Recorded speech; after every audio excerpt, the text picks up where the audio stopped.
이번 시간에는 테슬라의 앞으로의 신차 라인업이 어떻게 될 것인지에 대해서 알아보고 테슬라의 차량 판매에 어떤 영향을 미칠지에 대해서 이야기해 보도록 하겠습니다.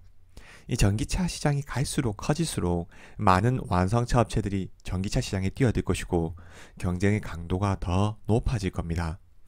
그리고 차량 회사들의 다양한 차종들이 정해진 소비자를 두고 싸우게 될 겁니다. 그런 점에서 다양한 세그먼트에서 소비자의 취향에 맞는 차량을 보유하고 있는 게 동일한 시간에 많은 차를 팔기 가장 좋은 방법일 겁니다. 지난 테슬라의 인베스터 데이에서 회사는 연간 2천만 대의 판매를 목표로 2030년까지 판매 모델을 10종류로 늘릴 수 있다고 말을 했습니다. 또한 함께 공개된 발표 자료에서 현재 판매 중인 모델 4종 이외에 세미트럭, 올해 선보이는 사이버 트럭, 그리고 시트에 덮여있는 2대의 차량을 확인할 수 있었습니다. 머스크는 신규 모델에 대한 구체적인 내용은 밝히지 않았지만 우리는 여러가지 자료들을 기반으로 어느 정도 추측할 수 있습니다. 미래 모델 중 하나는 이번 행사의 발표를 예상했던 모델 2로 알려진 저가형 모델로 추측하고 있습니다. 또 다른 모델은 높은 차체를 봤을 때 테슬라에서도 개발 중인 것으로 알려져 있는 전기 밴으로 예상하고 있습니다. 핵심 4종의 차량 외에 세미트럭, 사이버트럭, 로보밴, 로드스터, 그리고 곧 출시될 모델 2까지 합치면 총 9대의 차량을 보유하게 됩니다. 그럼 조만간 출시될 것으로 예상되는 라인업 중 핵심 차량에 대해서 한번 알아보도록 하겠습니다. 먼저 전기밴입니다. 일론 머스크는 트위터나 매체에서 사람과 화물을 이동하기 위해서 테슬라가 전기밴을 만드는 것을 고려하고 있다고 여러 차례 언급했습니다. 미래에는 전 세계적으로 3억 대의 전기 상용차가 있을 것으로 추정됩니다. 여기에는 상업용 밴과 픽업 트럭을 포함하고 추가로 2천만 대의 전기 대형 상업 트럭도 포함됩니다. 밴을 라스트 마일 배달 차량으로 사용하는 개념은 이커머스가 대중화되면서 확장되었습니다. 그리고 많은 택배 기사들이 제한된 거리에 특정 지역을 할당되어 운전하기 때문에 전기 운송에 매우 적합한 차량입니다. 전기밴은 테슬라가 지금까지 양산해왔던 승용차가 아니라 상용차 시장입니다. 그리고 상용차 시장은 어떻게 보면 자율주행이 가장 필요한 영역입니다. 테슬라의 목적은 궁극적으로 로보택시 사업입니다. 여러 명의 승객을 가장 효율적으로 목적지로 이동시키기 위해서는 전기밴이 효과적일 겁니다. 뿐만 아닙니다. 전기밴은 승객뿐만 아니라 물건을 옮길 때 굉장히 효율적인 차량입니다. 현재 리비안도 아마존 이커머스에 필요한 전기밴을 공급하고 있죠. 만약 테슬라가 완전 자율주행이 가능한 전기밴을 만든다면 시장이 어떻게 변할까요? 누가 경쟁 차량의 밴을 사려고 할까요? 완전 자율주행이 가능한 전기밴은 물류 사업에서 가장 큰 비용인 인건비를 급격히 줄일 수 있을 뿐만 아니라 시간에 제한이 없기 때문에 생산성을 극적으로 높일 수 있습니다. 이윤의 극대화를 목적으로 하는 기업, 특히 물류회사 입장에서는 완전 자율주행이 가능한 전기밴은 말 그대로 마스터피스입니다.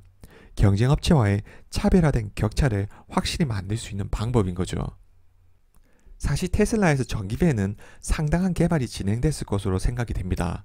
테슬라 입장에서는 인베스터 데이에서 발표한 자료에서 볼 수 있듯이 이 사이버 트럭과 유사한 형태로 만들고 싶을 겁니다. 과거 머스크는 트위터에서 픽업 트럭 셰시를 기반으로 밴을 만드는 것이 합리적일 것이라고 실제로 언급을 했습니다. 생산 공정 혁신을 통한 원가 절감과 대량 생산을 염두한 테슬라는 이번에 사이버 트럭을 만들면서 스테인리스 스틸을 사용한 첫 번째 차량을 생산했습니다. 아무도 하지 않는 새로운 시도였고 개발비도 많이 들었습니다. 분명 다음 차량에도 사이버 트럭과 유사한 스테인리스 스틸 소재를 사용해서 전기밴을 만들고 싶을 겁니다. 그런 점에서 사이버 트럭의 출시 지연은 테슬라의 신차 라인업에도 약간의 변화가 생긴 게 아닌가 하는 생각이 듭니다.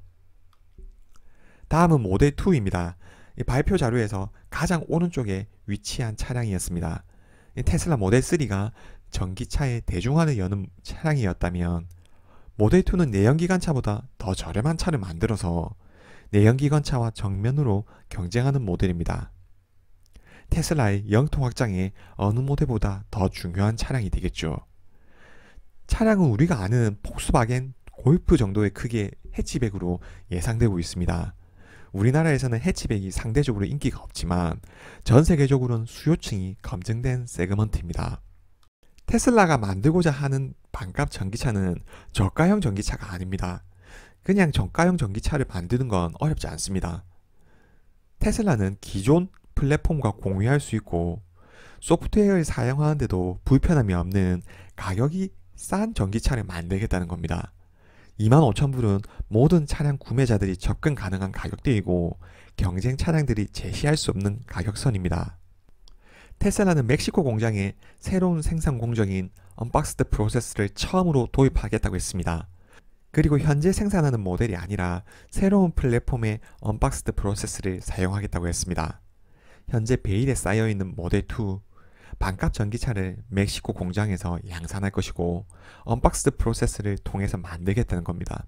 그리고 기존 공장에 언박스드 프로세스를 도입하는 것보다 모델2 반값 전기차의 수요가 넘치는 곳에 언박스드 프로세스 공정으로 기가 팩토리를 지어 대량 생산하는 게 회사 입장에서는 훨씬 효율적일 겁니다. 아시아 지역의 다음 기가 팩토리로 예상되는 인도, 말레이시아 또는 인도네시아도 모델2에 대한 수요층을 감안한 것이 아닌가 하는 생각이 듭니다. 얼마 전 테슬라는 스페인 정부와 기가 팩토리 건설을 추진하다가 기밀 유출로 인해 무산됐다고 보도됐습니다. 저는 올해가 지나 스페인 정부와 재협상을 할 것이고 스페인의 테슬라의 기가 팩토리가 건설될 확률이 상당히 높다고 생각합니다. 이 테슬라 입장에서는 스페인이 모델2를 생산하기에 최적의 장소이기 때문이죠. 모델2는 폭스바겐 모델 ID3를 정조준하는 차입니다.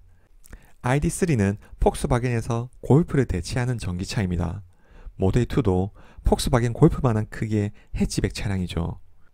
현재 테슬라가 독일의 베를린 공장에서 기존 공정을 바꿔서 폭스바겐 골프를 정조준하는 차량을 만들기에는 독일 자국민들의 여론도 있고 독일에서도 좋아하지 않을 겁니다.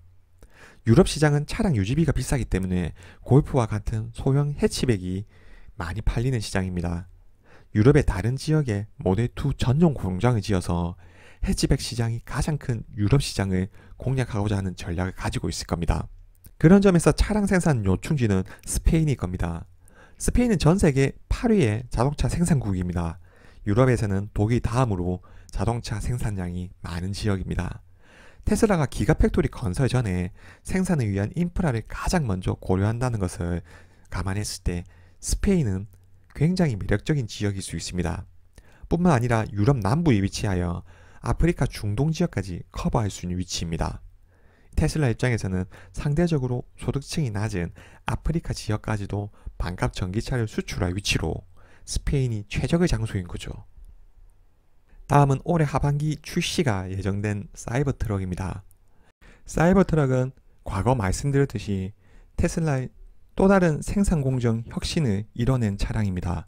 언박스드 프로세스 도입 전에 과도기적 생산 공정입니다. 소재부터 스테인리스 스틸 소재를 사용했고 도장 작업을 과감히 생략했죠. 차체의 외고격 소재 자체가 워낙 단단하기 때문에 기존 차량의 BRW, 뼈대를 생략하고 외고격으로 뼈대 역할을 하겠다는 거죠. 관건은 올해 일정 부분 생산 후에 계획한 것처럼 빠르게 대량 양산에 성공할 수 있을지 여부일 겁니다. 사실 사이버트럭은 계획한 출시일보다 상당히 지연됐습니다. 스테인리스 스틸은 처음 다뤄보는 소재였고 생산 공정에도 변화를 주다 보니 생산이 지연될 수 있습니다.